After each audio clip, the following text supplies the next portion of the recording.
もし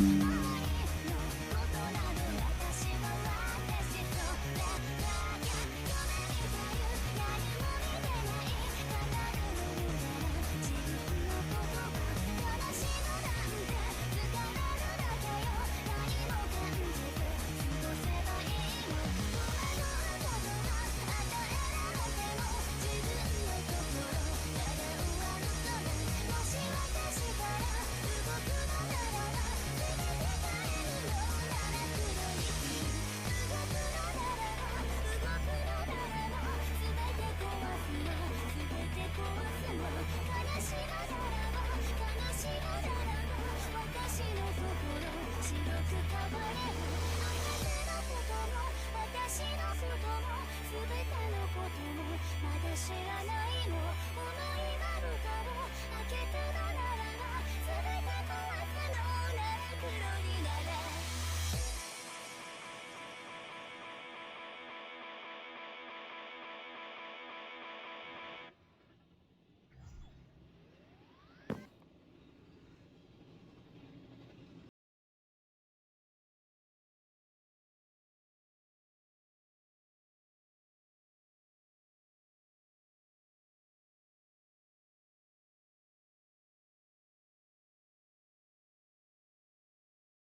Hamburger.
We spent the last year going through different life hacks, facts, and mods to find the very best. And these are the 151 best things in Minecraft in 2023. Alright, last time we tested if you could subscribe in less than a second, and over 16,000 of you pulled it off.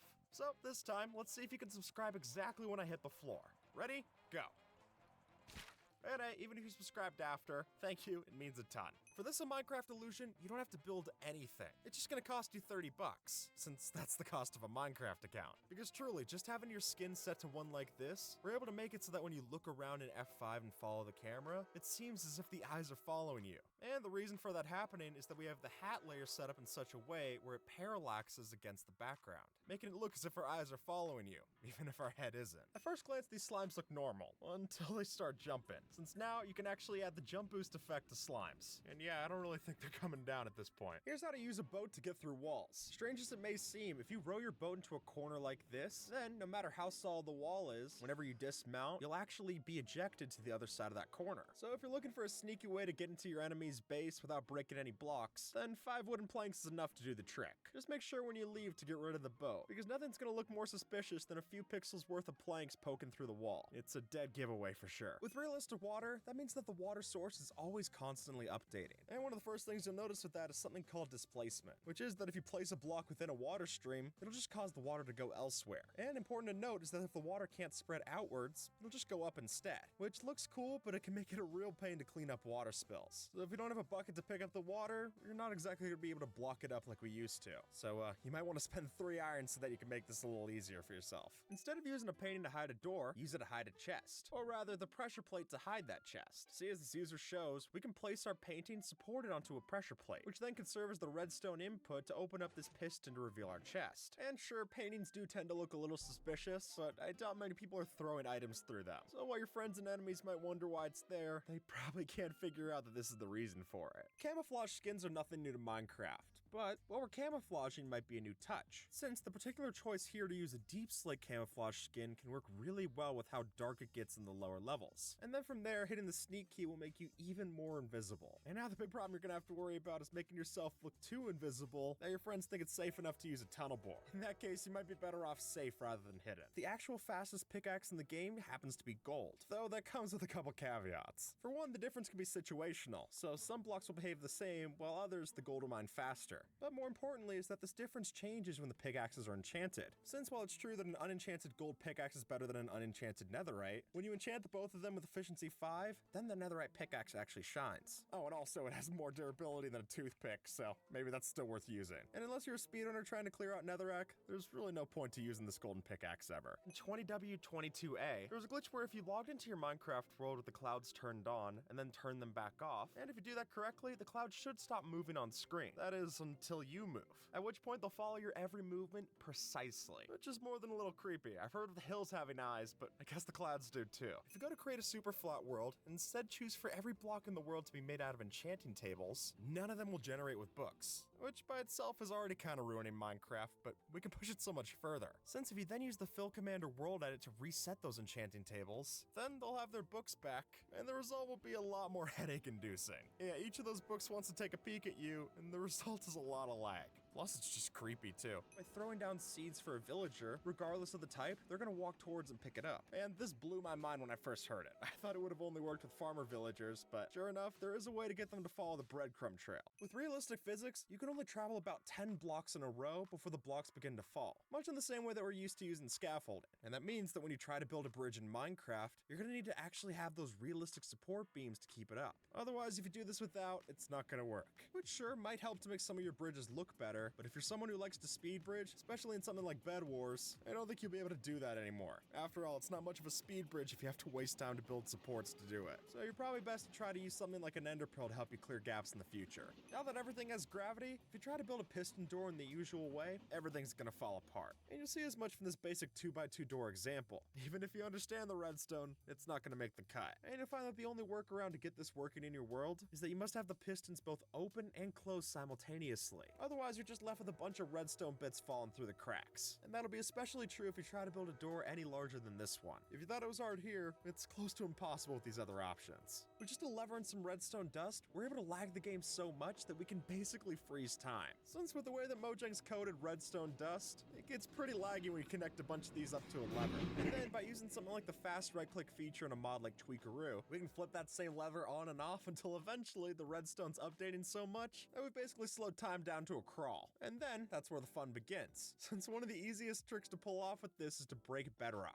Or if you wanted to, you could use this to freeze time on a multiplayer server, build an entire structure, and then, when time switches back to normal, your friend will have no idea where that came from. But let me warn that in that case, you don't want to span the lever for too long, since doing it for longer than 60 seconds might just trigger Minecraft's watchdog to terminate the server. But as long as you freeze time in smaller increments, they'll be none the wiser. Netherite armor is actually deadly, because with realistic weight, wearing armor now makes you even heavier, meaning that the more armor points that you have, the lower that you'll jump. And while that makes it a lot tougher to do parkour, it's still worth keeping your heavy armor sets. And why is that? Well, now if you were to land on enemies, it's possible to do some damage when you land.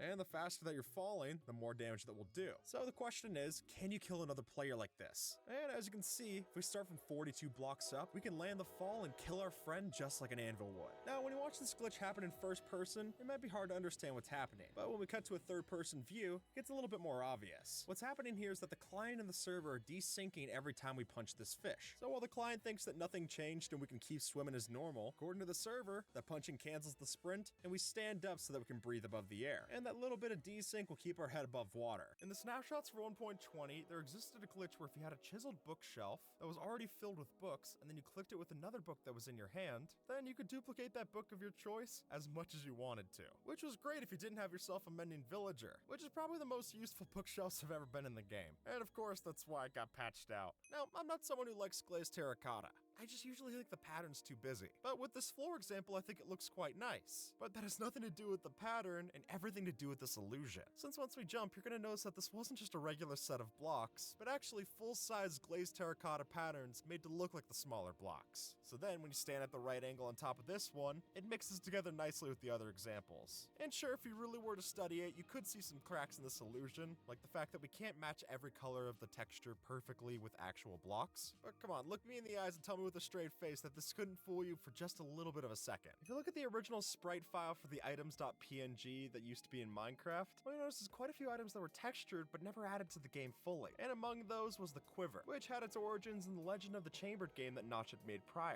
And more interestingly is that this wasn't just a forgotten thing, since on the 22nd of January in 2010, the texture was actually flipped to be a mirrored version. So they didn't forget about it, until of course they switched the way that Minecraft worked entirely with the resource pack update, and that meant we lost the quiver. That was until Dinnerbone tweeted out these two screenshots, one showing the quiver being used in survival, and another one showing in the creative inventory. So it seemed like they even planned to add it in with the new tipped arrows. But again, after 1.9 fully came out, there was no mention of this anymore. But with inventory management being such a big problem for Minecraft, having a different way to hold extra arrows on hand without having to clog up your inventory, I think that's still worth exploring. In the trailer for the Trails and Tales update, we see Steve diving into the water to find some of the new Tide armor trims. But when he dives down, he gets noticeably close to the pufferfish, enough for it to puff up, which if Minecraft's taught us anything, that also means that Steve would get poisoned. No amount of cool looking armor's gonna change that. If you were to fill up your bucket from a water pool, you'll notice that that water doesn't just appear out of thin air. Rather, you'll be taking exactly one bucket's worth of water out of the pool, and the entire pool will shift down a level because of that, which gives us these interesting sights of half-filled puddles that we can stand in. And important to note that with this, if you're standing in a water source that's 1.5 blocks high, you'll still be able to breathe, because the truth is, your head's not staying outside of the water, which is pretty forgiving. But also with this, you're gonna notice it's a lot more annoying to try and empty your water bucket into an already filled pool. Doing that will just cause the entire thing to flow over, and we'll be back to picking up the mess again. If we break 2 of the leaf blocks on this tree and then place a trapdoor like so, we can use that to crawl inside of the tree. And then, once we're inside of the tree's canopy, we can break that trapdoor and replace it with a leaf block. And then, partner with how busy the leaf texture is, especially if they're playing with low graphics settings, we can really disappear into this canopy. Or if you don't have a tree yet and still want to do this, then by placing a leaf block in a setup like this with a sapling underneath, you can bone meal the sapling, and as soon as it grows, you'll actually be hidden just where you want to be. And while birch is the easiest tree to pull this off with, you might want to try a few times to actually get a tall oak tree. They're rarer, but they're a lot easier to hide in. One of the oldest rules in Minecraft is that you should never dig straight down. But that old rule is really just old hat, since when you crunch the numbers like Mumbo Jumbo did, did, you notice that over 64% of the time that you dig straight down, nothing's gonna happen. You're not gonna fall into lava, you're not gonna fall into a cave and break your legs, just nothing. And if you want to increase those odds to even better chances of survival, what you could always do is stand in between two blocks like this and then mine down one after the other. So then if you notice that one of the blocks drops down into a ravine or lava, you'll still be standing on the other block. And at that point, if you don't correct your mistake, you deserve to fall into lava. In Snapshot 21W08B, you didn't have to use a budding amethyst to get more of the stuff, but instead, by placing a piston facing upwards with a slime block on top, all we had to do was line all faces of that slime block with a corresponding max amethyst chunk, so that when we activated the piston, it would duplicate all of the shards. Which, if you need a lot of tinted glass, could come in handy. But I can't say the same if you need a lot of spy glasses, because those are barely useful when you have one of them, let alone 65. In the past, we've talked about what's the most damage you can do in Minecraft. And as it turns out, it's using a TNT arrow cannon like this one. But the truth is, folks, we lied to you. That's not the deadliest thing you can do in Minecraft. I know, I was shocked too. But the reality is that if you set up a command block that's always active, running the command, like you'll see on screen in the description below, this means that whenever you shoot an arrow, it'll become the deadliest version an arrow could possibly be. And at that point, forget about critical hits. You're gonna one-shot everything in the game. Just don't one-shot yourself. Since if you shoot an arrow up and hit yourself, in certain versions of the game, that can cause it to completely crash. After all, Steve only has 10 hearts, and with how much damage this does, it might as well just delete the word heart from the dictionary entirely. It's that bad. With just one bed and a bell, we can gather all of our villagers like that. And it really is as simple as just placing down the bed in the middle of an area, and then you'll see them all flock towards the bed, giving you all of your villagers wrangled up, which you could then use to either convert them all into witches with a trident, or convert them all into zombies with this method here. Whatever the point is, I'll let you decide. But now at least you'll know how to gather up the rapscallions. And now, anvils aren't the only block to look out for, because with realistic gravity, basically every block can hit like an anvil. And you'll notice that the higher that a block falls from, the more damage that it can deal to us and to mobs. So yes, even if you have yourself a shulker box filled up with 27 stacks of dirt, then that would technically mean that you have 1,728 deadly weapons. Which, when that saves you from having to spend all this iron the other way, it's hard to argue that you're getting quite the bargain. Perhaps surprising no one, flying machines no longer work with realistic gravity. Don't get me wrong, you can build them, but once you attempt to launch it, it's not gonna go very far through the air. Which not only means that we can't use these machines for flying anymore, but it'll also break their use case in something like a bamboo farm.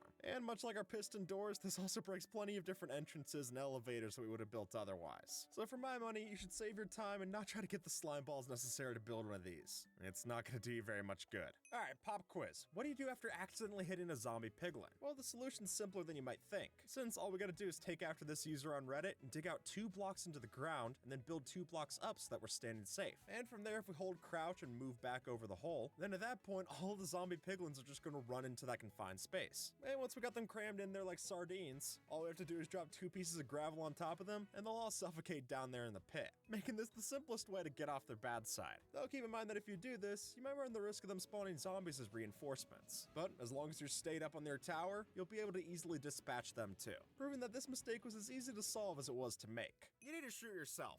In Minecraft with a bow, don't get ahead of yourself. But the reason that you want to do this is because with the right punch bow, if you aim down at your feet just right, you could be able to hit yourself and actually get a surprising amount of momentum going, even moving yourself along faster than sprinting alone. And in a PvP situation, this could be able to help you get out of a pinch much faster, like double jumping over gorges. It's really cool. But in fairness, the amount of damage that you're taking from those few arrow shots is substantially less than you would have been taking from the bad guy right behind you, and also less than you would have taken from falling into that pit, so I feel like both of those are pretty good. If we grab this cobweb, we can take after this user and actually pull off the perfect temple heist. All you have to do is when you mine into the treasure chamber, place this cobweb, and then slowly but surely loot all the chests before you hit that pressure plate. But hit that pressure plate we never will, because if we throw this ender pearl right before we open the last chest, we can launch ourselves right back out to the surface, leaving both us and the treasure chest intact. In Bedrock Edition, it's possible to waterlog doors, which apparently the code took to mean that there's some leftover water hidden in the door. And you can see as much from this Reddit user's discovery, which is that if you stood at the edge of the corner in Bedrock Edition and flipped the door back and forth, you'd notice that the bubbles would start to appear over your hunger bar, which sure enough meant that we were able to drown ourselves inside of a door with no water in sight, which makes it even more ironic that on Java Edition, we're able to use the doors to stop ourselves from drowning, which honestly, I prefer over the alternative. One of the most recent lies in Minecraft is that the ancient city actually has a giant portal that can be lit. But regardless of how many videos and thumbnails you've seen trying to say otherwise, that's just not the case. But Mojang didn't help themselves here, since for a brief time in the files of the snapshot, they actually did refer to the structure as a portal. And at that point, you're just begging for people to theorize about it. So it's not true, but who knows, maybe it was supposed to be. What are the classic Minecraft debates? You got Java versus Bedrock, creative versus survival, and dirt versus sand for planting your sugarcane. But to put all of those to rest, the truth is that the game has actually never checked to see what block the sugarcane's planted on. So whether it's dirt, grass, sand, or even mud, none of those are going to contribute to the sugarcane that you're planting. So pick the best for your aesthetic and leave it there. We're not allowed to sleep in beds in the Nether or the End. That's just intentional game design. But it's intentional game design that I don't think the villagers were made aware of. Since if you get a villager into the Nether through whatever torture means necessary, and eventually get it next to a bed, then sure enough, you can get them to sleep in either of the other dimensions without the bed ever exploding. But you try to kick that same villager out of bed, it's gonna end one of two ways. And if you get your villager over to the other dimension and you notice they're not sleeping, keep in mind they'll follow the overworld time schedule. I guess they're just jet lagged, or portal lagged. I'm just glad it's not actual lag. Instead of building a volcano in your next Minecraft world, you should really just build a portal, since that's what user Potato Boy did on Reddit and got the exact same effect. Now, thanks to the immersive portals mod, if you set up a portal on the other side of the Nether, then when you glance through the top of our so-called volcano, you'll be glancing straight into the fire and the flames. And with shaders like they're using here, the effect gets even better. And hey, sacrificing people in the Nether is going to be even better at getting the job done than some volcano would. So get ready for a bountiful harvest this year. You ever realize that Minecraft used to feel quite a bit scarier? Well, that's not just your imagination and nostalgia blindness, but part of that could also be features like void fog getting removed in recent updates. Truly, the lower that you got down to the world, when you eventually reached the bedrock floor, you would have this huge dark fog clogging up your vision, which created a really great spooky atmosphere when you were down there branch mining. But in 2014, Mojang removed the void fog, saying that it was supposed to help improve performance. But now that there's a lot more people to help out optimizing Minecraft, and a lot more performance mods even if they don't, I think it'd be nice to see this return in some official capacity, even if it's just an option that you can turn off in accessibility. People often talk about how rare the blue axolotl is, but there actually was one even rarer. And the only place to find the green axolotl variant was in the Caves and Cliffs update for part 1. Now, if you blink, you might miss it, but in fact, there it is. And this green variant was also shown off in early promotional images released for the game. And honestly, I don't know how hard it would have been to add in a green axolotl like this anyway. But it also doesn't look like we're ever gonna learn the answer, since when Lady Agnes was asked this question on stream, this is what she had to say. I'm not sure I can answer that right now, I'm sorry. But hey, I guess a non-answer is better than no answer at all. At least I acknowledged it. Despite all the changes to water's physics, we're still able to use better than no answer at all. At least I acknowledged it. That right now, I'm sorry. She had to say. Answer. Since when Lady Agnes was asked this question on stream, this is what she had to say.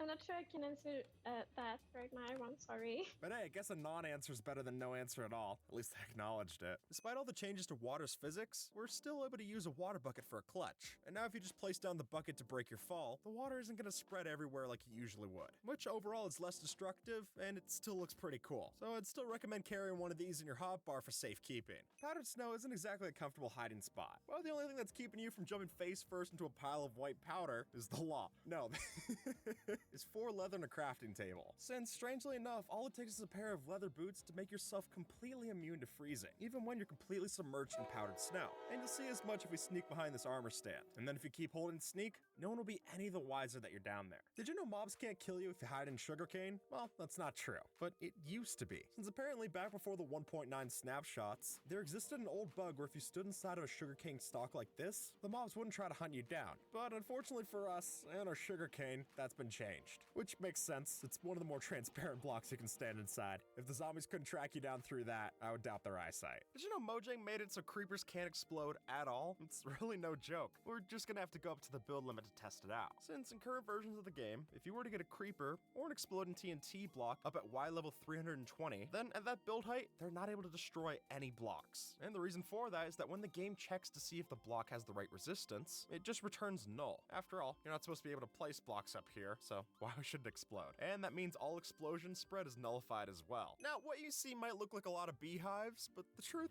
is that it's actually even more bees. Since through the help of commands, we were able to spawn all of these beehives, each of them with 3 bees inside. And as soon as daytime rolls around, you're gonna see all those bees come out to play. And the results are clear to see. mostly because your computer's only gonna render about 1 frame per second. And honestly, it's hard to say I'm not jealous. Not of the dying computer, but I respect the bees willing to stick that much to their wake-up schedule that they'll literally ruin the world. To make sure our villagers are safe when they're doing our bidding, we have to defend against raids. And the easiest way to do that is to take a pillager mob that might have spawned from a patrol, tuck it into a prison and give it a name tag, so that then, whenever you walk by with the bad omen effect, the raid's never actually gonna start, because it thinks that Larry over here is the only raider that it should be sending. And then after a few days in-game, the raid will end, and your base will be completely fine, all without having to worry about things like evokers or ravagers ever too. And if it means I have to enslave one pillager so that I can keep enslaving my villagers, that's fine by me. With realistic block physics, glass is not as good of a building block. And now if you were to build up a large tower of glass, or even just leave some glass blocks hanging out in the air, as soon as it falls to the ground, they'll shatter on impact. And as you'll notice, the same now happens with leaves too, which I guess in both cases makes sense, but now you'll want to be extra careful that you have a silk touch pick ready to harvest these when you can. With this setup, you'll never have to eat again, since the truth is, by just having regeneration on your beacon, starvation's no longer a worry for you, since the fact of the matter is that you'll actually out-heal the starvation damage. Now granted, you won't be able to sprint, but if you want to AFK at a farm without ever having to worry about starving to death, then just setting up a simple beacon like this could really be all you need. And that way we can turn even the deadliest of Minecraft game modes into essentially peaceful mode. When you fly with an elytra, you're able to fit through a 1x1 space. And a setup like this with multiple rings that get progressively smaller and smaller will prove that, especially if you're flying faster. At that point, it's hard to even tell what a ring is, let alone if you're flying through it. And then if you add in having to turn into the rings, that'll also greatly increase the difficulty. But by increasing the difficulty like that, it does make it a more impressive skill to learn. So if you're looking to show off your elytra course to your friends next time you're flying through on the server, this is a good way to do it. By using a fishing rod, we're able to grab a falling dripstone entity and then launch it towards our friends, which I'll mention is easy to do, but it's definitely hard to aim to get the kill. And unlike the anvil, we not only have to worry about where the player's position's gonna be, but also the timing of when we reel in the dripstone. And when you're balancing that many things at once, it's pretty tough to pull off. And honestly, our best bet's to do like this user does and try and launch it towards someone who's on a lower pillar. That way they've at least got a stationary position. Is it easy? No, but a little more possible, and that's what I'll take. Did you know you can kill the Ender Dragon with just 1 end crystal? It's crazy, but follow this out. Since back in 1.17, if you booted up a super flat world, and if you brought an end crystal to the end with you as you went through the portal, and then placed down that same crystal on the obsidian platform that you spawn in, it would just kill the Ender Dragon instantly. Which is weird. I thought those crystals were used for bringing it back to life. But nope, on a super flat world, I guess it just makes it super flatline. In science, perpetual motion machines are just a hypothesis. But in Minecraft, it's as simple as 8 rails placed together like so. Since by building a square of regular rails like this, if you place a minecart on top of the slope, it'll continue to go around and around the loop, never slowing down. And to make things funnier, you put an entity inside, and that just makes the whole thing speed up. Let's take a look at this confusing display. Since from this angle, we just have a dirt block floating in a room, but it gets even weirder when we step to this side. Not only does the wall that should have been here disappear, but now our dirt blocks turn into copper. And then, with another rotation, our copper turns into gold, and honestly, I think we have this alchemy thing figured out. Then finally, we could walk around to the last remaining wall and see that the gold turned into diamond. And I'll say that if this was a multiple choice test, I think the answer's pretty easy. Or it would have been, but in our case, it ends up being all of the above. Or rather, that you should go above and then go through the roof, since that's where you get the netherite block.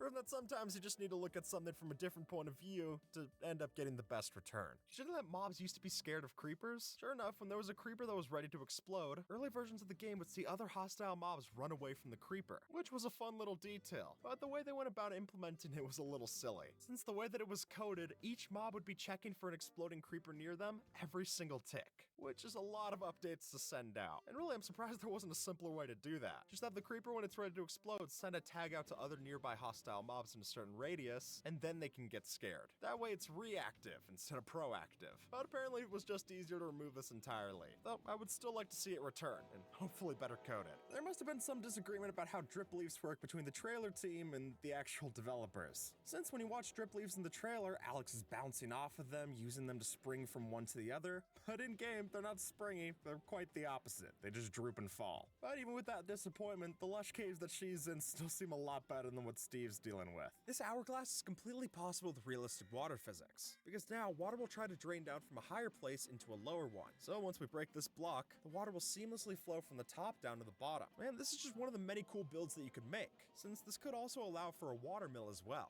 And give this to the technical community, and I'm sure they'll find out more than a few farms that could use this, making it one of the more helpful uses of realistic realistic water. You might not see the secret entrance, but that's kind of the point. Since if you were to go find yourself a spot inside of a snowy area, dig down into a pit, and then place scaffolding back up to the surface, then even when we cover our tracks with a snow layer on top, we'll still be able to memorize where we go and sneak right into the location. But that's the key part, you gotta remember where you're hiding, because otherwise it might look a little weird if you just keep crouching in a pile of random snow. And the last thing you want is to draw any suspicious eyeballs to your new base. It's best to log the coordinates if you really need to. Apparently, the warden isn't blind, despite what you might think. Since when you go into spectator mode and then click on certain mobs, that'll allow you to see the world through their eyes, which lets you see that things like creepers, endermen, and spiders have very different ways of seeing the world. So with that logic, when you click on the warden, you'd expect something different, but in reality, it just sees the world the same as you and me.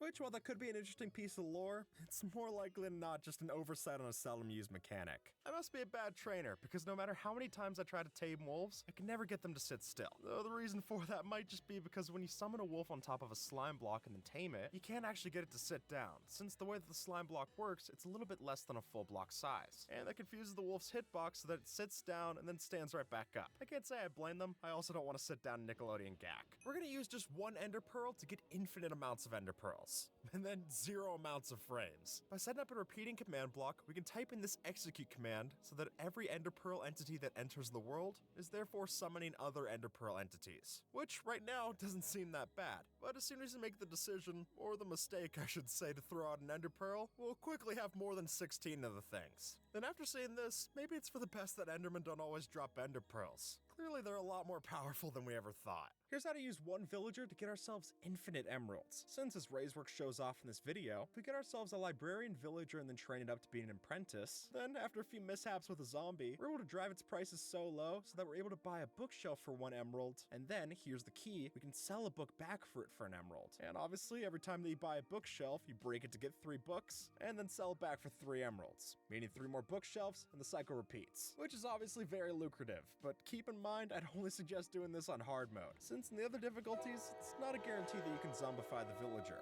Nothing's gonna be worse than putting in all this work just to have your villager die on the spot. Workplace hazard, I guess. And you won't just be needing soak touch for your glass blocks, because now if you let any block that needs soak touch to mine fall to the ground, it'll either break into its regular non-soak touch variant, or just break entirely. And that also means you have to be very particular in how you place your bees' nests, since without the proper support, they could just fall to the ground and break entirely, giving both us and the bees quite the issue. If you're planning to build with copper, you need to have this farm. Since with this design by ENXO4, we're able to make an extremely simple footprint for what's gonna be a very profitable farm. And the whole way that this works hinges around these zombie reinforcements. Since under certain conditions, zombies are able to spawn other zombies to help them out in a fight. And what's better yet, these zombie reinforcements ignore the mob cap. Meaning just like that, we're able to pile hundreds and hundreds of zombies into our farm. And at that point, as long as you have a looting 3 and mending sword, we can use an auto clicker to stay at this farm for hours. And at that point, the only question's gonna be, how do you store all that copper? Normally we use an MLG water bucket to save ourselves from a high fall, but what about a low fall? Or rather to say, the lowest possible distance that you can fall underneath the world.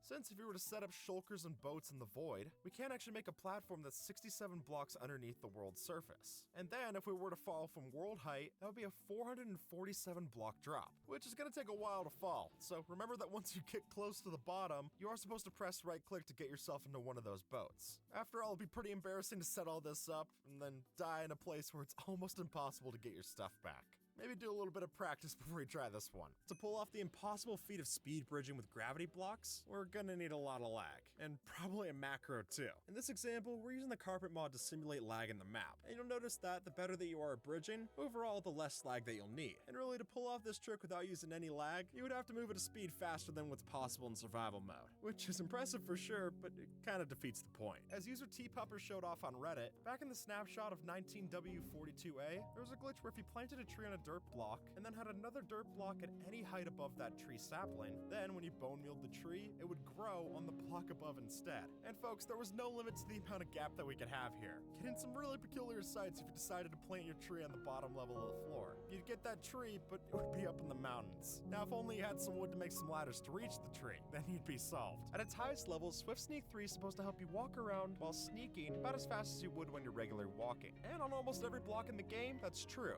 except for slime blocks. Since here, if we're walking, we might move at a pace at about 1.3 blocks per second. But when we then hold down the sneak key, we're moving at 2.2 blocks per second. Now, don't get me wrong, that's still not fast, but it seems odd to speed up the further you're sinking down into the sticky stuff. But as this user on Reddit says, there's really no reason to delete it. And even though I don't get it, I'm inclined to agree. As we've shown off already, the Immersive Portals mod offers the ability to change large scenes into 1x1 frames, which means they can essentially take a large landscape and have it appear as a small diorama, which is how we're able to get this whole mess. Where you can see this village house placed on the trapdoor like so, but then when we flip open this trapdoor, we can climb into that very same house, even appearing as if we're rendering sideways on that diorama when we placed it. And after looking at this site, I might be losing my grip on reality too. Before the so-called flattening, there are ways to give yourself special six-sided blocks through give commands in Minecraft. And while some of these have been added in official capacity, such as the six-sided log and the smooth stone block, I think it'd be great to see something like the six-sided piston return as an official capacity. Maybe it's a crate block.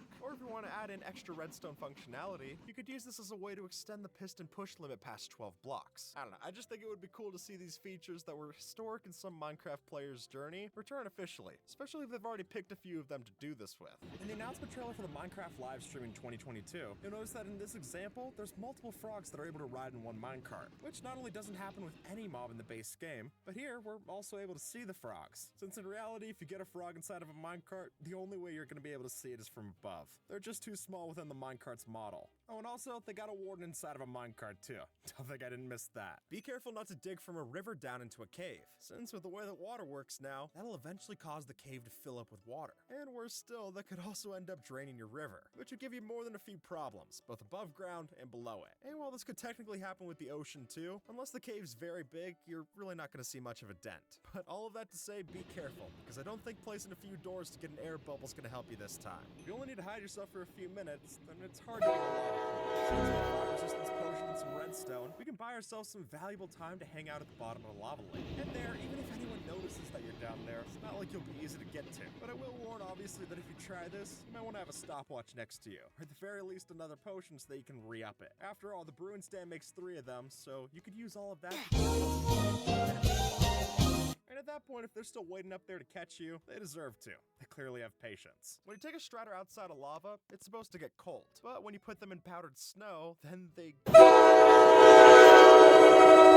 trying to think of a lore reason for why this happens now. None come to mind. They drop string, not leather, so there's no way they're safe from this. It's just a bug. If you've ever overpopulated your farm, you're aware that Minecraft has something called the entity cramming limit, which is that if you have more than 24 mobs in a specific hamburger, space, if you add one more, the game won't allow it. It'll just apply constant damage until you die, which is great for traps, but not as great for breaking Minecraft. And while you can change this with a game rule, you can also break this limit in survival. All you have to do is just place down a vine, since by just using any climbable ladder in the space of the block, we can get a stupid amount of mobs into this one spot. And if you really want to give your PC a jump scare, all you have to do after this is break one of the blocks enclosed in the hole, and then all of those mobs will spill out and prove that maybe it's for the best that this limit's in place. All it takes is one drowned mob to speed that right up. Since this user on Reddit shows, if we were to get a drowned mob with a trident into this system, throw the trident at us, and that trident will catch on fire, which we can then use to ignite a piece in TNT, and that'll cause all of these villagers down here to die on the spot, and coincidentally, all turn into zombies. And while we've shown off in the past using the similar version of this to make a record farm, I think this design ends up being a lot more practical, but also a lot more cruel, so maybe check your morals at the door. What's the rarest enchanted piece of armor that you can find? Well, it's easy to talk about the enchanted pieces of armor that we were able to get for one update in 1.14, where those had every single protection type on top of them. There's actually one step rarer that we can go. See, in Bedrock Edition, it's possible that if you go into the secret room of a woodland mansion, you can find a leather helmet enchanted with efficiency 1, making it the rarest enchanted helmet that you can find in the game, in either version. But it's funny, it's enchanted with efficiency, and yet I'm in no rush to put it on my head. You can't even put it in an item frame to have it be impressive. It would just look like a regular enchanted leather helmet, and that's not really why we're interested in this. I guess just put it in a chest if you find it. Let's say you start in a new world and you need an XP farm. Well, we're gonna hop over to the nether. And not for blazes or anything like that, that, but rather to farm nether quartz. Since by just breaking one of these nether quartz ore, you're about guaranteed 3.5 experience points on average. Meaning that if you just broke nether quartz ore alone, it would only take breaking 400 of these to get you from level 0 to 30. And with how prevalent and dense these veins can be, that's gonna be pretty easy to get. And plus, nether quartz has other uses too. I see this as a win-win. Minecraft has boats, but it doesn't have planes. At least, not yet. We're all capable of putting those 5 wooden planks into better use in the sky. First, you want to get into third-person mode with F5. And then at that point, if you get in and out of the boat repeatedly while you're falling, you're able to slow down its velocity to a snail's pace. And the reason this works is that every time you get out of the boat, it cancels its current velocity. But what's even better is that you don't just have to use this for falling slow, you can also use it for distance.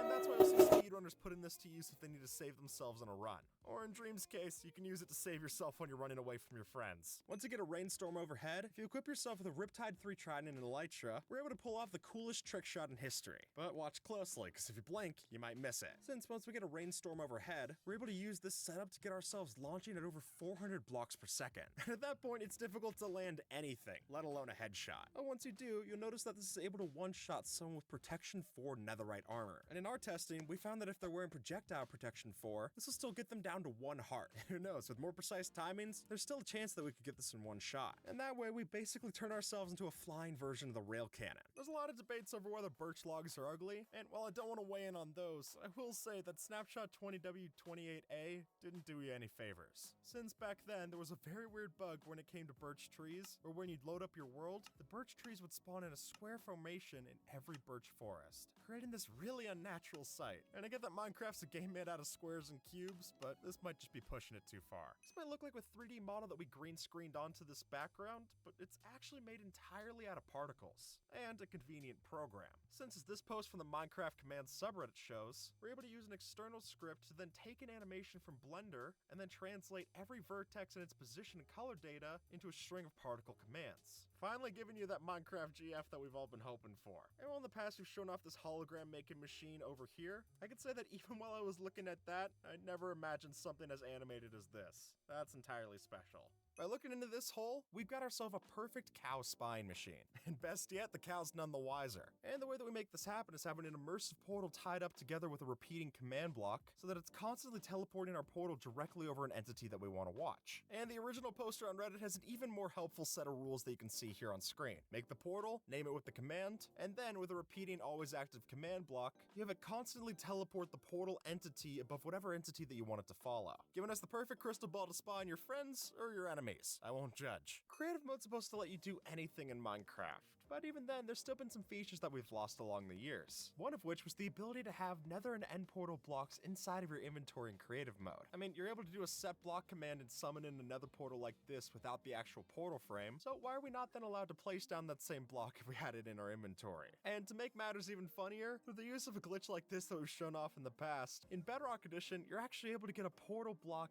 as an item in survival. And that seems a lot more broken than this fix that they added then. So I think at least seeing it come back to creative would be a nice middle ground. This brief moment in a Minecraft trailer is still burned into some players' memory. And the reason for that is this bit of blue dust in the background. And with just those few frames, players went wild with theorizing. Maybe it was some blue alternative to redstone, or a new thing like cobalt. But more likely is that it could have been some unused form of the blue dye. Since in this update there was a lot of changes made to the dyes that we had, and key among those is making lapis lazuli no longer used for blue dye, but rather you have to craft it into a separate item. And given the fact that it's the cleric throwing it out and they're used to using lapis, that seems more likely in my head. Cobblestone generators no longer work, because while it's still true that when water and lava meet, you get a cobblestone block, the sad truth is that every time this happens, the level of the liquid lowers each time, which means that, unfortunately, a generator can only make about 4 pieces of cobble before you need to refill it. And for those of you on Skyblock, that would make this challenge basically impossible, since we no longer have a constant way to get cobblestone. But I guess it's not all that surprising, right? Infinite cobblestone definitely isn't realistic, so it makes sense it doesn't work anymore. Water isn't the only one that got realistic physics, since now, nether lava will also see the same thing. And the first thing you'll notice when you go through the nether portal is that lava no longer permanently falls from the ceiling, but instead, it'll spawn up there, then flow down and either join the lava pools, or just become a sad little puddle to avoid while you're walking around the netherrack.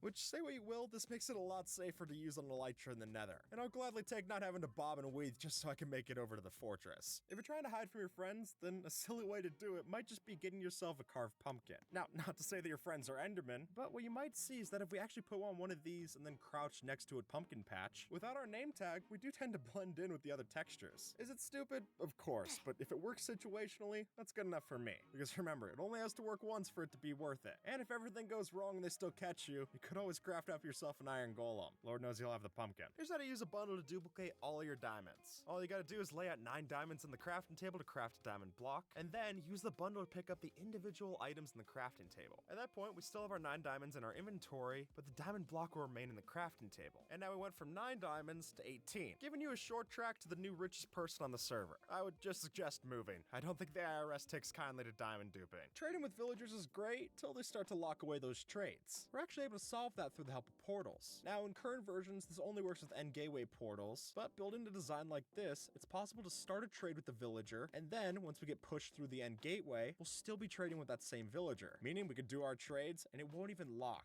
And from there, we're able to max out as much trading as we want to do without ever having the villager actually cut us off, since when we go back through the portal, it'll be like nothing ever happened. In 1.20, armor looks pretty different, and that's not because we got a new armor type, but rather new types of our armor. Since with the addition of armor trims, we now have 16 varieties that we can use to deck out our armor. You're just gonna have to work for it, because they can only be got from randomly generated loot within their respective structures. And while it's expensive enough to add these to your armor, costing 1 material for each trim that you want to add, they're even more expensive to get more of them, costing 7 diamonds per armor trim that you want to duplicate. So I'd recommend testing out which one you want to try in creative mode, because figuring it out in survival is just way too much opportunity cost. And with the help of command blocks, some clever players have found out how to turn these armor trims into full RGB armor. And now your player can match everything else in your house. You might not look it, but this redstone is entirely wireless. And you'll see as much when we flip this lever. This design by 2No2 Name has an infinite range, just as long as you're in the same dimension. The way this works is based off an obscure item mechanic where the game will store a unique entity ID, and then the delay it takes for that hopper to pick up the item could differ depending on that ID. And so when our receiver checks for that specifically timed entity creation, that'll sync up with our transmitter and allow us to have virtually infinite range on our redstone. But keep in mind, this isn't super reliable in single player. It's mostly intended for server use. But when you got it there, it essentially gives us 5G to use in our world. And that just blows my mind. In Bedrock Edition, there's a technique called downfalling. The idea specifically here is that you're going to throw an ender pearl and then attempt to pillar downwards to save yourself. So you would start on a platform, jump off, and then throw an ender pearl at the underside of the platform. At that point, you quickly swap over to blocks, and then try to spam down as many of them as you can to make the pillar. Once you do that, you can ender pearl glitch into the pillar, or place a block off to the side of the pillar to land on it. And while the steps to do it sound like a lot when you sound them all out, when you watch this happen in real time, it actually goes pretty fast. So if you plan on learning it, maybe break it down a little bit before you do. If you turn exactly 45 degrees midair, that'll allow you to move around 2% faster. Sounds small, right? But in examples like this, that could be all you need to make the jump. Since while a normal walking speed would be 4.317 blocks per second, when you're strafe walking, that goes up to 4.405 blocks per second. And just by that small margin, we're able to make this jump that we couldn't otherwise. And to even try this, first you're gonna need to jump, sprint, and hold forward at the exact same time. And then you'll hold that right up until the last jump, where you then only have a short amount of time to start strafing back and forth. But that alone isn't enough. Since to really pull this off, you have to look as close to 45 degrees to the side as possible. And when you put all that together, you get the hardest jump that we've been able to do in this video. Sometimes the past is very different from how you remember it. But even factoring the Mandela effect, I swear that Minecraft 1.9 never looked like this when I played it. And unfortunately, now when you go to boot up Minecraft 1.9 in the standard Minecraft launcher, you instead be greeted to the sight of everything looking completely broken. The text in the chat will be off, textures look weird, parts of the world are just missing. But luckily, when you play this version through other third-party launchers, those tend to fare a little better. This isn't Steve, but rather, it's the old human mob that used to exist in Minecraft. And folks, used to is an understatement. This was in the game a long time ago, which means that it also got removed pretty early on to the game's development. And while I'm not saying that we should have to encounter these in survival, I do think that having one of these accessible through creative commands could be a really nice way to open up map makers to some new possibilities. What I'm saying is that I've played way too many custom maps that use armor stands for basically the same thing. So if we could instead use NPCs that actually look like players, I think that would be a welcome change. But if you bring them back, also make sure that they move around less janky. Because if they look like this, I'd rather stick to the static statues. See this creeper?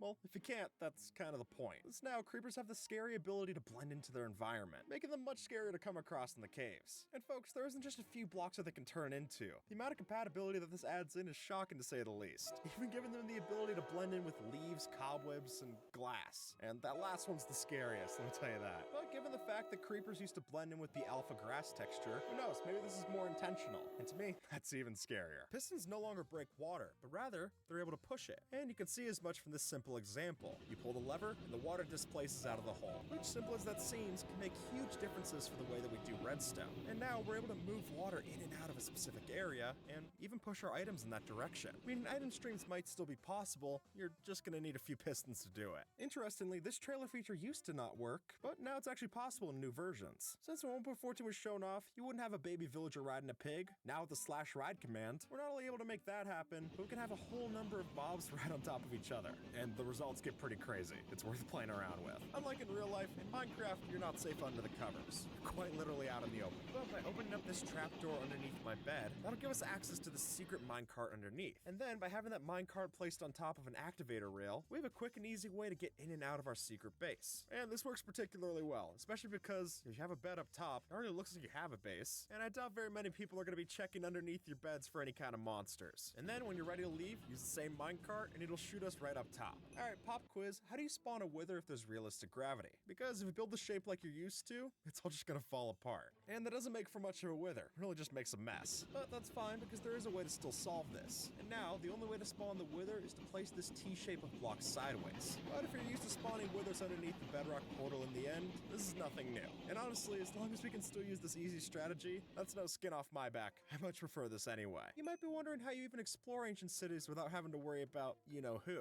Well, Ilamango's got you covered. Since with this machine, if we just shoot 6 arrows onto the wool block at the bottom of the arrow chamber, then we can close it back up and flip this on and off switch on the hopper clock, which all comes together to mean that we're completely disabling warden spawning. So even though you might hear warden sounds coming from this machine, the actual truth is those are the sounds of failed warden spawn attempts, since when you look around, you're not going to see any. And not only will this work in the ancient city that you built it within, but because of the built-in chunk loading, we guarantee that this works in any ancient city that you step into in the world, just as long as you're the player that shot the arrows into the machine. And at that point, we can use our hoe to get rid of all the skulk shriekers, so that even when this machine isn't working, we're still not gonna have to worry about the warden. What doesn't make sense is that when you sneak down on the magma blocks, then you don't take any damage. And I've heard a reasoning that when you're holding sneak, you're supposed to be walking more carefully on the stones of the magma. That's all well and good, but what's even more confusing is that when you go underneath a slab like this, visually, it still looks like you're crouching down, but if you're not holding that sneak key, the game thinks you're not, and it'll just apply damage the same. Now, the whole point of the Village and Pillage trailer is that the villagers are dancing when they're getting raided, which obviously doesn't happen in the game, at least not with the villagers. Because more peculiar is that the pillagers are actually the one dancing when they finish a raid. Then the piglins also have a chance of dancing when they finish a hoglin hunt, which begs the question, why were those added in, but when the villagers celebrate you as the hero of the village, the most they do is throw off a couple of fireworks. Seems like a missed opportunity to me.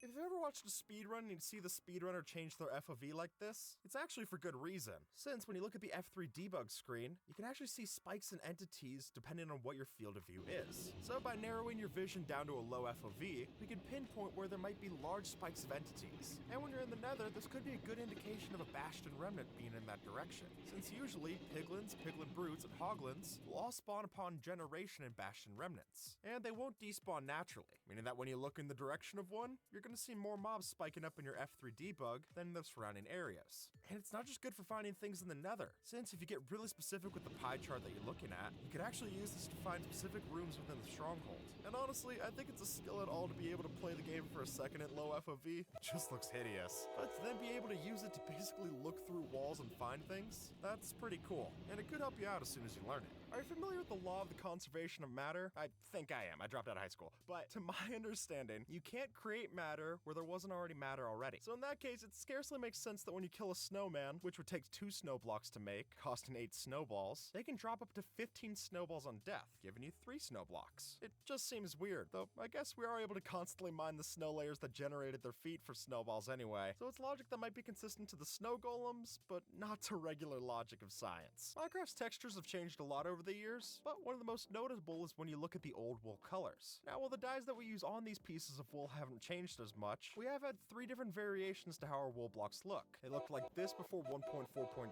this before 1.12, and how they look today. And while I get making the change to the other textures, I do think that some of these colors should still have their chance to shine. And who knows, maybe if we had a feature much like how we dye our leather armor, that would be a good middle ground to add these back in. That way, we still keep the colors that we're used to, and we gain the colors that only some of us are used to. 1.19 added in waterlogged leaves, and thanks to realistic water, they're basically removed. Since now if you were to pour water next to your leaves, it'll just flow through the cracks until it reaches the bottom of the tree. And while it is satisfying to watch it all flow through, it means that you can no longer use waterlogged leaves as an exchange for obsidian in your blast chamber. And to me, that might just be the biggest loss yet. But if you're a builder, you could use this as a cool way to build yourself something like a fountain. So it's a loss for function, but it might be a win for form. Back in the beta versions of Minecraft, there used to be a second kind of Enderman. And not just with the green eyes they originally had, but rather it was possible to find an Enderman who was completely white. And the reason that this happened is that in older versions, if an Enderman spawned around the lowest Y levels in the world, then the void fog that generated down there messed up textures. And so when the Minecraft code tries to correct this, it messes up so that the white color is completely permanent, giving us an albino Enderman. Something tells me getting a white grass block from a white Enderman, that'd be something entirely special. In order to get to our secret base, you might want to turn on chunk borders, because when you're flying over the end void, it can be tough to tell which way you're flying, whether that's up or down, and you definitely don't want it to be down. But once we follow this lodestone compass, that'll take us right to our secret base, out in basically the middle of nowhere, because very rarely do people check between the main island and the outer islands of the end. Really, if you don't get there with a gateway or a portal, most people don't explore that part of the end, which means that if you have the time to set it up, this could be the perfect location for your hideout. Just make sure that you fully stock that hideout with plenty of rockets to get back with your elytra. Otherwise, you might be stuck in secrecy for quite a while, unless you want to take the short way out. The Farlands is one of the most famous bugs in history. Or I should say glitch. I guess the most famous bug would be like a bee or a mosquito or something. But for how short of a time this was in the game, it's amazing how much of an impact it leaves on players, even to this day. And so, while it's not possible to have the Farlands in your recent world, you can go out 30 million blocks and be greeted with nothing, I think the opportunity of having Farlands added in intentionally would be a great thing for us to see, even if it was just a world type that you could choose. That way, you don't confuse new players who happen to stumble upon this in their survival world. And it would let a lot of fans experience the Farlands for themselves, instead of having to watch a YouTube video to get the experience. As you can see, when a gas shoots a fireball at Steve and Alex while they're in the nether, it doesn't just shoot the fireball, but it also recoils back from the action of shooting it, which in the actual game has never happened. And that just goes to show you Minecraft's lackluster representation of physics, since by having no recoil, this disobeys Newton's third law of motion. For every action, there should be an equal and opposite reaction. But obviously, gas have never been in the real world either. Maybe this is just how they work. Here's how to survive the void in survival mode. Since unlike in Java, if you play in Bedrock Edition, there's actually an invisible floor that exists right on top of the void. So if you were to give yourself plenty of enchanted golden apples and ways to stay alive, then when you drop down onto the void, you can actually still walk along the floor. Not that it's an enjoyable stroll, but it's better than dying outright. Boats and lava don't mix. So why does this one not burn? Well, since boats are entities, we can summon them in with a command like this. And then by putting in vulnerable in the tags here for the NBT data, that boat just isn't gonna die. And you'll see as much when we get out into the lava. It doesn't even sink down into the fluid. We're able to just skate across, no worries. Which might be even cooler than using boats to jump across the lava like this. So if you want to switch to survival and try this out, I will mention that you need fire resistance. With your hitbox is, you dip a little bit too low into the lava, and unfortunately, even though the boat's invulnerable, it doesn't mean that you are. So apply some magma cream before you try this. Here's how to turn your strider into a ride or die. Since back in snapshot 20W13A, there was a glitch that was added in where if you jumped on a strider and then had a focus on the stick to guide yourself against these blocks, it actually allow you to travel 10 times faster than you normally would. Even the strider looks confused, and I can't say I blame it. Luckily, the nether doesn't have any speed limits that I know of, but even if it did, you'd be moving so fast you'd be able to avoid those laws anyway. This might look like a fall to certain death, and really, it will be, unless you're able to land in the 1 pixel worth of water coming from this waterlogged chest. And the reason it's exactly 1 pixel is that chests are exactly 1 pixel smaller than a block on all sides. And if you really want to make this trick seem even more impressive visually, then you can let the water flow as far as possible into the chest corner so that it's also as thin as it possibly could be. At this point, I just think it's funny that this near microscopic amount of water is able to break our fall. Well, something like a cauldron's never been able to. And honestly, if it gives me another opportunity to call out the cauldron for being a bad block, that's a worthwhile skill in its own right. Now when you go to the nether, you'll notice that things start to fall apart fast. Of quite literally. Since even though the netherrack won't fall on us by default, the same can't be said for the blocks that you find in different biomes. And all of a sudden, that makes things like the soul sand valleys, the warped forests, and even the basalt deltas into real treacherous places to explore.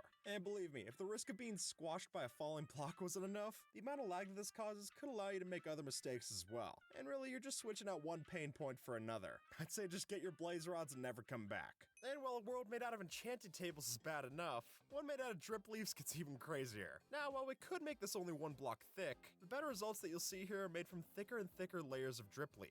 Since as soon as we spawn in and step on our first victim, that block update will cause the drip leaf underneath us to realize that it's not staying on a supporting block. And so, it pops off as an item. And then this happens again to the next drip leaf, and then again to a few more drip leaf, until eventually we create a ripple of destruction throughout our world. It's like the opposite of watching grass grow in a field of dirt blocks. Instead, you're watching a bunch of drip leaves learn their dirty secret. None of this is real, we live in a simulation. Wake up, wake up, wake up. For a brief time in Minecraft, the deadliest mob in the game happened to be a falling block. Yeah, doesn't look too intimidating here, but back in Snapshot 18W31A, there was a peculiar bug where if you dropped a falling block on top of a mob, for some reason that would cause the mob to sink into the ground. And unfortunately, we weren't any safer, since if a player was squashed by a falling block, he would just fall through every other block in the world, including bedrock, and then die in the void. The only ones who are safe are shulkers, and maybe that means their shells are better for armor than we thought. If you get in a boat and ride it off a cliff, you won't take any fall damage. That's not the weird part. The weird part is that if you take a boat and ride it off of specifically a 49 block tall fall, then you'll die of fall damage, and the boat breaks too. Now, that'd be okay if 49 blocks is the limit, but the fact that you're able to fall from over 50 blocks tall and still survive, then I don't get what's so special about block number 49. Or when you fall from a 114 block fall, then both you and the boat survive, but then when you get out, the boat will still break. And again, that's only block 114. Nah, who knows. Minecraft villages today look very different from how they have in the past. And while a lot of those changes have been pretty good improvements, I do think it's weird that gravel roads were taken out entirely from villages. Now, don't get me wrong, in some cases, the path block can fit just fine, but in a desert or a snowy biome, not as much. And really, I think bringing back the gravel roads for cases like this would just make more sense, and it would help to give a little bit more variety to how these generate. Which, with how much more often villages generate since 1.14, it'd be nice to have a little variation so they don't get old as fast. Here's why the hanging sign might be one of the deadliest blocks added to Minecraft. No, I'm being serious. If you boot up Bedrock Edition and place a hanging sign like this, then by throwing a channeling enchanted trident into it in the right angle, you'll see that the trident gets stuck, but it's not deadly. At least, you think it isn't. That is until you have an entity actually walk underneath it. At that point, the trident thinks it's supposed to spawn some lightning, and any mob that comes close enough to it will be struck by lightning many times a second. And then what your friend thought was just a simple store selling tridents quickly turns into a funeral home. Their funeral home. In the trailer for 1.15, you can see an iron golem holding out a poppy to a villager, which will still happen, but the only thing is that the villagers never seem to care about it anymore. Because with all the buggy changes they're added in 1.14, one of those is that the villagers will never take the poppy when it's given to them. And apparently Mojang didn't get the memo that they broke this in the last update, since even after it stopped working in 1.14, it made it into this trailer for 1.15. TNT duplication machines are great, but getting slime blocks and coral early on is a real tough business. So instead, we can take after this user's design and make an easy early game cobble farm. Since by supplementing our build with a lot more observers, we're able to glitch out the TNT just the same and essentially duplicate it for all our uses. And then with enough cobblestone generators packed into the inside of the blast chamber, this is a fully automatic way to get loads of cobblestone, which will be handy because as soon as you do get a Silk Touch pick, you're really not going to get a lot more cobblestone from that point. So better to stock up while you can. The Morph mod is one of the most popular Minecraft mods in history, and for good reason. Shapeshifting's fun, and Mojang must have known that, since they added in the potion of the entity in Snapshot 23W13A or B. Yeah, that's literally the name of it. It's an April Fool's joke. Just stick with me. And while I think adding back in this potion and survival would be too much, just having the ability with commands to turn yourself into any other mob, that would be great for vanilla, and particularly great for all the channels that do 100 days of living as a mob. Though if you do that, please just don't add in the buff versions of those mobs. Those should only exist in YouTube thumbnails. If we zoom in and look closely, sure enough, none of the skeletons walking towards Steve actually have any bow bows and arrows here, or any weapons. They're really more walking like zombies, which is made even weirder by the fact that earlier in the trailer, they show skeletons coming out of the sand dunes, and those skeletons have their bows and arrows, but they still got the spider climbing wrong, so some things never change. This isn't an armor stand, or rather, it's me, because by putting on the same set of armor and then drinking an invisibility potion, we can do something of a mannequin prank and hide in plain sight. And while this will definitely fool someone at a glance, the key thing to note is that interestingly, the player's shorter than the armor stand, even if you equip with the same armor. So I definitely wouldn't want to hide next to other armor stands when you do this. Those static statues could be a dead giveaway. And if you're worried about the potion particles that are coming off of your body, then I mentioned that it helps to do one of these next to an area with beacon beams. Since then, the players are already used to potion particles coming off of themselves, it's not going to strike them as abnormal. Did you know that chests used to be a full block in size? Which not only looks weird to see today, but it also meant that we could place things like redstone and torches on top of the chests. And having the ability to do that in recent versions would be a really welcome change for redstone. And while barrels do serve as a middle ground for this, let's face it, you also can't use those for double chests. The only time you hear of a double barrel's on a shotgun. So being able to mix all of this storage with all of this functionality from the past, I think that'd be fun to explore. If you're able to fill up a shulker box full to the brim of netherite, you're probably feeling pretty good about yourself.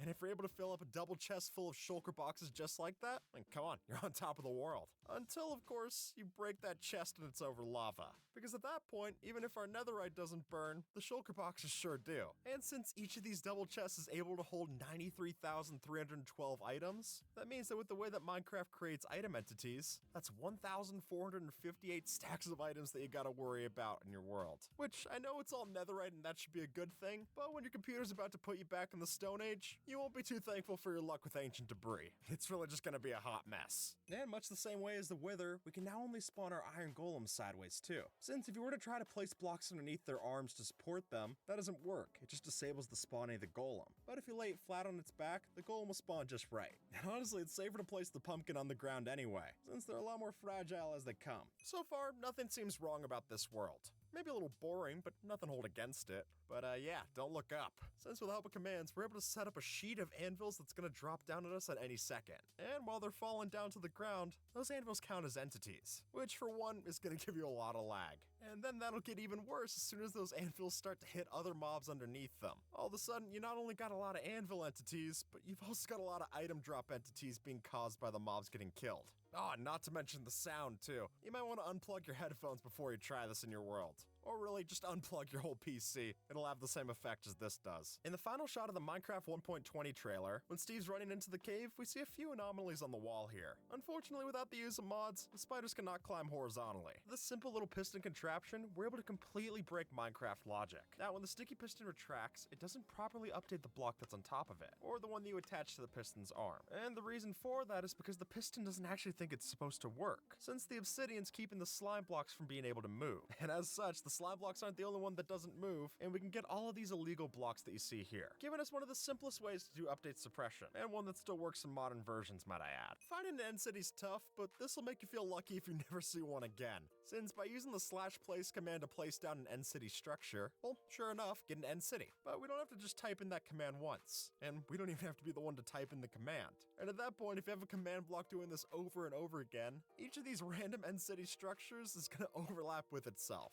And at that point, the results get pretty ridiculous. It almost looks like the moon base that Mojang had us build in the last April Fools. I wonder if that's where they got the inspiration for it. For a brief time, Mojang added in the pickaxe block to Minecraft. And I mean really brief, it was an April Fool's joke. But while it might have been added in as a gag in the vote update, the idea behind this feature might still hold some water.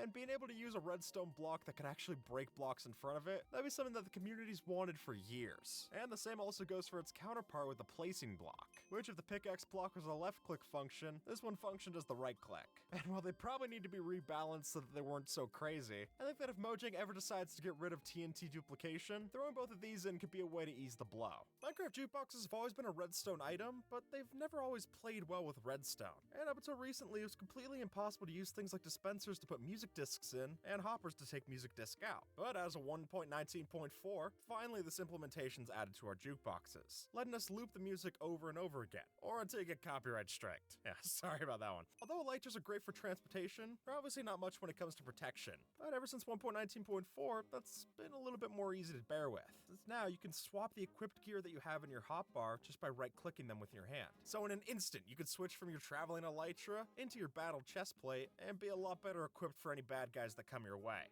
And then, if you're not ready for the fight, switch right back to the elytra, go for your rockets, and get out of there. You definitely got a lot of options on how you can tackle this. Minecraft Vexes are annoying, but now they're a little less annoying, at least on the eyes. And that's because in 1.19.3, the Vexes had their models changed to look more like Allays, which not only means that we don't have to look at this eyesore anymore, but it also makes more logical sense. And now it seems like the pillagers are trapping these Allays so that the evokers can turn them into deadly Vexes, which is a lot more impressive of a spell than just turning a blue sheep red. I guess they gotta work from their magic somewhere. Finally, we've got a feature from Bedrock placed into Java, which is that now if you were to go dye items that have already been dyed into a different color, we can actually change their color back, which means you don't just need white wool to make yourself blue wool. But if your wool was already dyed red, then you can actually change the color like so, which gives you a lot more freedom for how you craft these things. And I love this feature enough when it was put in vanilla tweaks, I like it a lot better in game. Hey, even if it doesn't make logical sense, I'll overlook it this time. It could just be our little secret. And sheep's wool is the only color that's changing, since now potion colors have changed to be a lot more distinct since 1.19.4.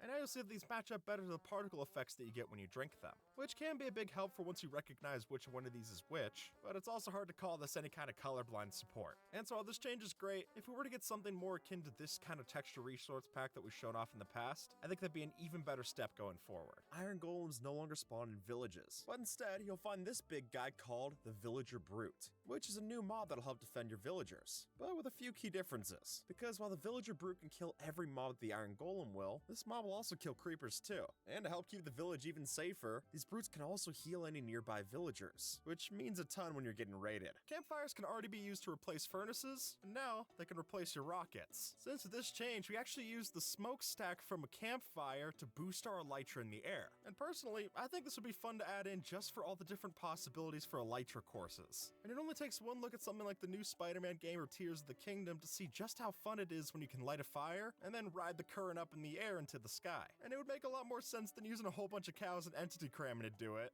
And since that's already been in the game, I think it's hard to say this is any weirder. Now when you beat the game and the credits start playing, you don't have to worry about missing anything, since not only are we able to speed up the credits scrolling down the screen, but we can also scroll back up to see if you miss anything. Though, speaking as someone who's read the credits before, even if you take the time to read them, they don't help out that much anyway. You're best sticking to the escape key on your keyboard and just skipping these. But if you don't want a horse to travel with, but rather a boat, well, you could always make one mid-air and then land in that after you craft it mid-air, saving yourself from all fall damage and looking very cool when you do it. And when you watch Dream pull it off real time, it does look impossible, and I wouldn't say it's far from it, but my friend Rekrap was able to study doing this on his single-player world, and there the lag's even less than it would be in a multiplayer server. And I mean, for him it went on to become his most popular video, so I'd say that was a skill worth learning, and I think you should try to learn it too. In Bedrock Edition, if you were to build a cycle of pistons like this and have them extend, then what you'll see, even though it's confusing, is this bug where you get teleported to x equals 0 on the axis. And while this is a pretty big glitch, and it could be pretty dangerous if used incorrectly, it could also make for some funny traps or pranks. I mean, think of it, you're just watching the block feed tape redstone machine, and then 1 second, you're instantly teleported to the middle of nowhere. No explanation, no feedback,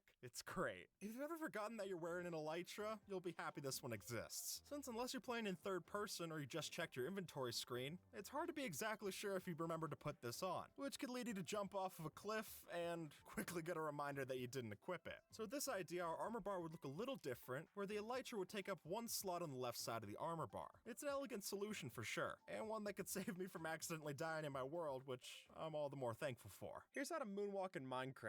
All we need is an elytra. First off, we're gonna fly down to the ocean, and then hold up the spacebar so that we push ourselves back up to the top of the water. And then from there, we can just start walking backwards, which is a fun sight for sure, but remember, this will use up some of your elytra durability, proving that even the best dance moves have their expiration date at some point. Even though you can't see it, I'm wearing a full set of armor right now, and the way that's possible is that we're able to change our attributes through this command. So sure enough, we can give ourselves a full suit of netherite armor that no one's able to see, which would be a fun prank to pull on your friends during a a PvP competition. After all, it looks like you should be easy to kill, but the truth is, not as simple as that. And that isn't even the only attribute that we can change. We can also make it so that we attack a lot stronger too, letting us get God mode without your friends being none the wiser. By crafting together a normal torch and an arrow, we can get ourselves the new torch arrows. And the idea here is simple. Load these up with your bow, and you can shoot them to place a torch where they land, which when you're exploring the caves below can be an invaluable resource. Let's face it, without a gamma boosting mod, these caves are big and it's hard to see the other end. So this is at least a new way to find it. And it could also give you a cheaper alternative to getting a flame bow, just not as renewable as one, which I think is a fair trade-off, letting us light up both your world and your enemies. And with that, folks, YouTube thinks that you might like this video, so see if they're right and have a good one, alright?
Never gonna give you up, never. Senden asla vazgeçmeyeceğim, asla seni hayal kırıklığına uğratmayacağım, asla dönüp durmayacağım ve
Emotional, damn it!